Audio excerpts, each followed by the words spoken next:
오늘 우리에게 주신 하나님의 말씀은 여호수아 20장 2절 3절 말씀입니다. 여호수아 20장 2절 3절 읽겠습니다.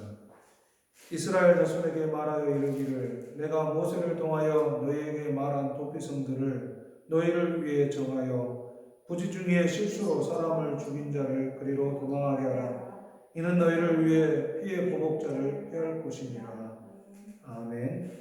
오늘 말씀의 제목은 너희를 위한 도피성입니다. 오늘 2절에 나와 있는 것처럼 너희에게 말한 도피성들을 너희를 위해 정하여, 이 말은 이스라엘 백성들이 이제 가나안에 정착하며 살게 됐는데 각 곳에 도피성을 만들어서 그들의 부지 중에 범죄한 일들을 살인한 일을 또 살인으로 보복되는 일이 없기를 바라는 하나님의 배려가 담겨져 있는 부분이라 볼 수 있겠습니다. 저는 어릴 적 실수 두 가지가 기억이 납니다. 초등학교 입학 전인 것으로 기억이 납니다. 입학 전후로 기억이 납니다. 약간의 기억에 조작이 있을 수 있습니다. 의도한 것은 아니지만 제 기억에 한계가 있기 때문에 그렇습니다. 한 번은 고의성이 없는 것이고 한 번은 고의성이 잠재적인 것이었습니다. 친구와 함께 냇가에 있는 오리를 맞히는 시합을 했습니다. 승부욕은 나에게 나도 모르는 능력을 줍니다. 친구에게 지지 않으려고 몇 번을 던졌는지 모르겠지만 제가 오리를 먼저 맞췄습니다. 승리의 기쁨이 있었는데 그 승리의 대가는 큰 것이었습니다. 오리가 죽고 말았습니다. 죽은 오리를 어떻게 했는지는 기억이 없습니다. 그러나 한 가지 분명한 것은 어머니께서 장에서 그만한 오리를 사다가 변상하고서야 문제는 마무리되었습니다. 또 한 번은 친구 집 담장 너머에 있는 다른 집에 항아리를 깨뜨린 것입니다. 친구와 함께 친구 집 마당을 쓸다가 작은 돌이 있어 집어 휙 던진 것이 옆집에 항아리를 깨뜨리고 만 것입니다. 이것 또한 어머니께서 장에 가셔서 사다가 변상함으로써 마무리되었습니다. 어머니께서 해결하신 이후에는 저는 자유였습니다. 더 이상 죄책감을 가질 이유가 없었고 제가 책임져야 될 이유가 없었던 것이죠. 어머니에게는 항상 고마움과 미안함이 자리하고 있습니다. 항아리를 머리에 이고 4.5kg가 넘는 좋게 넘는 길을 걸어서 오셔야 했기 때문이죠. 그때는 돈의 가치를 잘 모르는 때라 돈이 얼마가 들어갔는지 그리 중요한 문제가 아닙니다. 어머니께서 항아리를 머리에 이고 오시는 모습이 지금도 어렴풋이 생각이 납니다. 지금도 고맙고 미안함이 가득합니다. 그래도 어머니는 저를 사랑하시는 것을 나는 잘 알고 있습니다. 나의 어릴 적 도피성은 늘 어머니였습니다. 왜 아버지가 아니었는지는 저도 잘 모르겠습니다. 지금은 저의 영적 도피성은 예수님이십니다. 예수님을 믿음으로 나의 모든 죄를 담당하신 은혜가 바로 도피성입니다. 예수님 안에 생명이 있음을 깨달은 은혜가 나에게는 족한 은혜인 것입니다. 오늘 나눈 도피성은 히브리어로 이르 미클라트라는 겁니다. 이르 미클라트. 받아들이는 도시라는 뜻을 가지고 있습니다. 받아들이는 도시. 고대 여러 민족들, 페르키아, 그 다음에 시리아, 헬라, 로마 이런 민족들도 일정한 장소를 택하여 우발적인 범죄자를 보호하기 위한 도피처가 있었음을 기록하고 있습니다. 고대 이스라엘에서도 여호와의 신전은 도망자들의 피난처로 간주되었습니다. 열왕기상 1장에 보면은 아도니아가 있습니다. 아도니아는 다윗의 여러 아들 중에 하나인데 이 아도니아가 정해진 왕의 길을 가는 것이 아니라 자신이 스스로 모아서 왕이 되고자 했습니다. 그런데 이 일이 발각되고 솔로몬을 왕으로 세운 다음에 솔로몬이 왕이 되자마자 아도니아가 여호와의 장막에 있는 제단 뿔을 잡았습니다. 그럴 때 솔로몬이 그를 용서해 주었던 사건이 있습니다. 또 한 가지는 이 아도니아와 함께 반역을 깨웠던 요압이라는 인물이 있는데 이 요압 또한 열왕기상 2장에서 여호와의 장막에 가서 제단불을 잡았지만 솔로몬은 그를 끌어다가 처형하는 것을 보게 됩니다. 도피처럼 피할 수는 있어도 고의성과 우발성의 시비가 가려지고 나면 그 결과를 맞이해야 했던 것입니다. 우리 여호수아 20장 1절에 보면은 너희에게 말한 도피성을 너희를 위하여, 오늘 우리 여호수아 20장 2절에 그렇게 말씀하고 있어요. 너희에게 말한 도피성들을 너희를 위하여. 도피성 제도는 민수기 35장에서 여호와께서 모세에게 말씀하신 규례입니다. 이 규례를 신명기 19장에서 모세가 백성들에게 재차 설명하는 내용이 나오게 됩니다. 그리고 오늘 본문에 20장에서 여호와께서 여호수아에게 그 이미 약속하셨던 도피성 규례에 대해서 다시 말씀하시고 이를 행할 것을 말씀하여 주시는 것입니다. 여호수아는 모세 곁에 늘 함께했던 사람으로서 이런 규례를 잘 알고 있었던 사람입니다. 가나안 입성과 안정된 상태에서 이스라엘 백성들의 삶이 주어진 것이죠. 장막을 치며 이동을 하던 때와는 다르게 각자의 땅을 가지고 흩어져 살아가는 백성들에게 도피성은 삶에 부딪혀 오는 일들을 해결하는 중심지로 세워져야 했던 것입니다. 물론 이 도피성과 함께 21장에 48 제사장들의 그 레위지파들의 성읍이 있습니다. 각 이스라엘 백성들이 거하는 요단강을 중심으로 한 동서로 나눠지는 이스라엘 백성들 삶의 자리에 48개의 성읍이 있습니다. 그렇지만 또 도피성은 그와 다른 모습으로서 또 존재하고 있는 것을 보게 됩니다. 도피성 설치의 한 기본적인 목적은 더 이상 불필요한 문제를 야기하는 것을 막으려는 것으로 실행되어집니다. 특별히 우발적인 사건으로 인해 보복 살해의 연속성을 끊어내기 위한 장치라고 볼 수 있습니다. 당시 고대 사회에서는 누군가 자기 가족이 죽으면 그 친족 중에 한 사람이 가서 그 생명을 취한 사람에게 가서 보복할 수 있는 권한이 있었던 것입니다. 그런데 고의적으로 살인을 저지른 자가 있다면 그는 도피성으로 도망하여서 재판을 받게 했던 것입니다.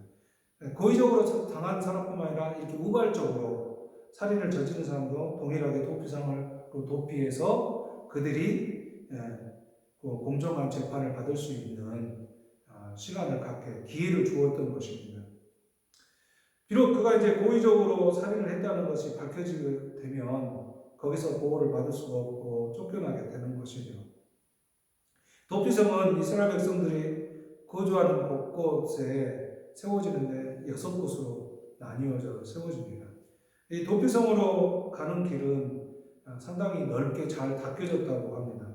그리고 어디서든지 도피성이 하루 만에 도착할 수 있는 그런 거리를 안배해서 6곳에 설치를 했습니다. 그리고 이 도피성에 이르도록 이정표를 곳곳에 잘 세워둬서 누구라도 우발적으로 살인한 사람이 있다면 속히 피신해서 공정한 재판을 받기까지 피해 보복을 받지 않게 하려는 것으로 도피성이 세워졌던 것입니다. 이 도피성은 하나님께서 약속하신 것이고 하나님이 약속하신 가나안 땅의 백성들을 들여놓으시고 거기서 실현되는 것을 보게 됩니다. 하나님의 약속은 반드시 이루어집니다. 그리고 하나님의 약속이 반드시 실현되어집니다.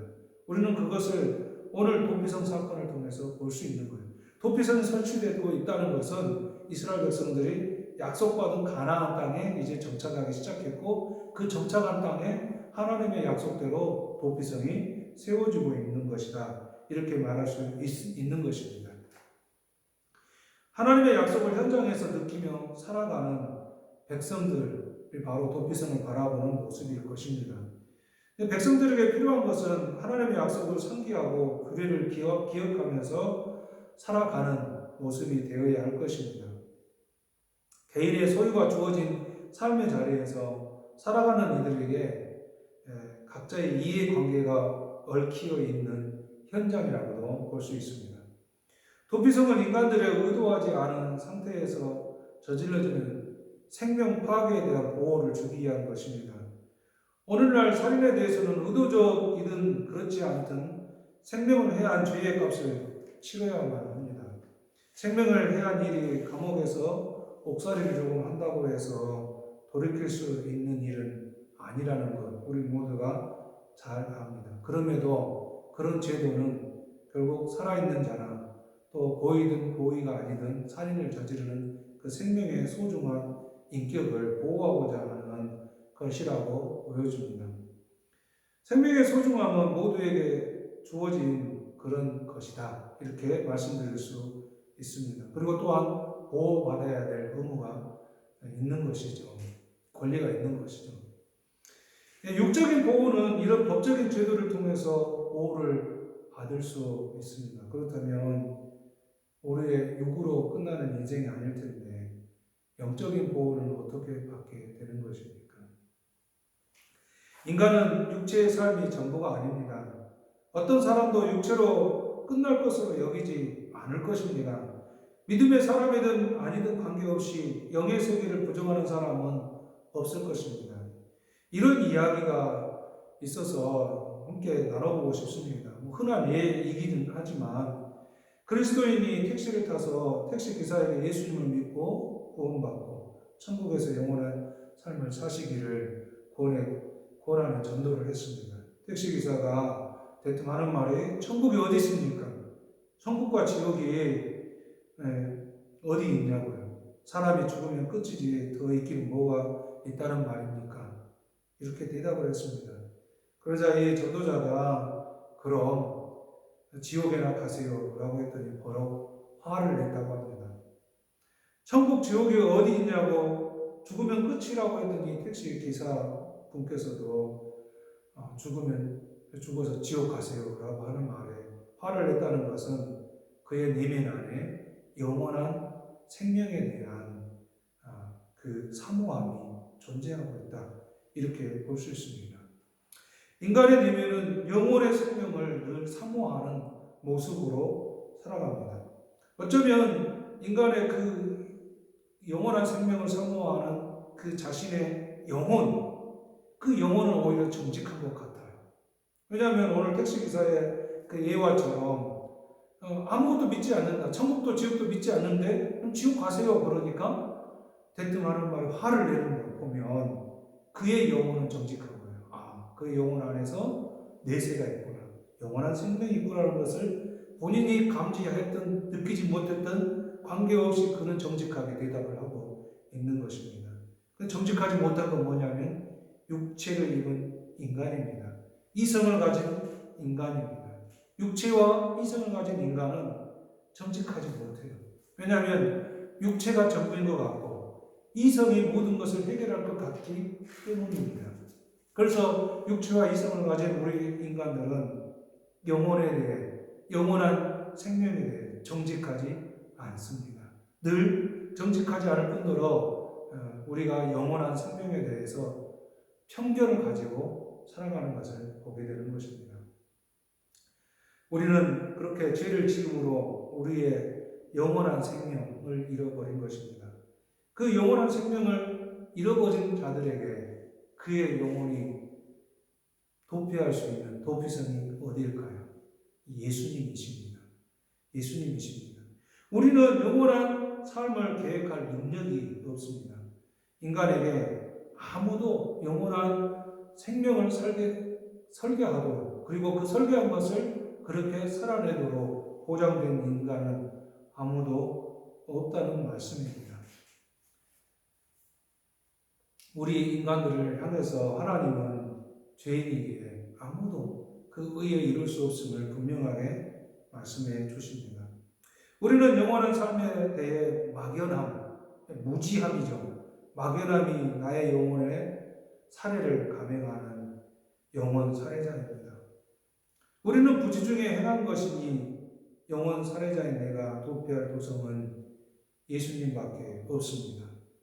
우리가 부지 중에 행하고 있는, 무의식 중에 행하고 있는, 알 수 없는 가운데서 행하고 있는 이런 영혼에 대한, 이 영원한 삶에 대한 무지함을 하나님 앞에 나가서, 예수님 앞에 나가서 회복할 수 있는 은혜가 있기를 바랍니다. 우리의 죄와 사망을 대신하신 예수님을 믿으면 영원한 생명을 얻는 도피성에 거하는 것입니다. 부활하신 예수님이 다시 죽음이 있다면 우리도 다시 죽음이 있겠지만 부활하신 예수님은 더 이상 죽음이 없습니다. 따라서 우리도 영원히 죽지 않는 영원한 삶을 살게 되는 것입니다. 그 예수님께 피하는 것이 진정한 우리의 도피성이 될 것입니다. 육체의 죽음으로 끝이 아니라 영원한 삶이 우리에게 있습니다. 그리스도께서 십자가를 통해 이루신 구속은 영원하다라고 히브리서 5장 9절에서 말씀하고 있습니다. 예수님을 믿는 자는 영생을 받을 것이라는 하나님의 말씀을 바꿀 수 있는 것은 이 세상에 없습니다. 그 예수님을 믿으시고 인생의 영혼의 도피성이 되는 예수님 안에 거하는 저와 여러분이 되어 은혜 안에 그 구원의 생명 안에 영원한 생명을 소망하면서 사는 저희들이 될 수 있기를 예수 그리스도 이름으로 축복합니다. 같이 찬송합니다. 찬송가 259장입니다. 찬송가 259장.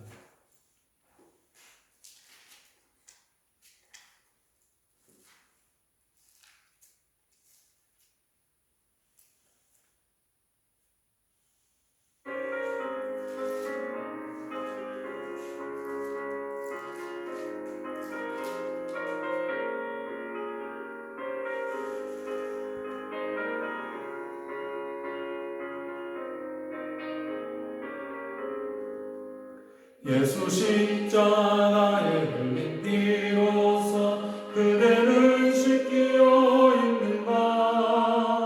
더러운 죄 이게 하는 능력 그대는 참지 않는가. 예수의 보혈로 그대는 씻기어 있는가. 마음속에 여러 가지 깨끗이 씻기어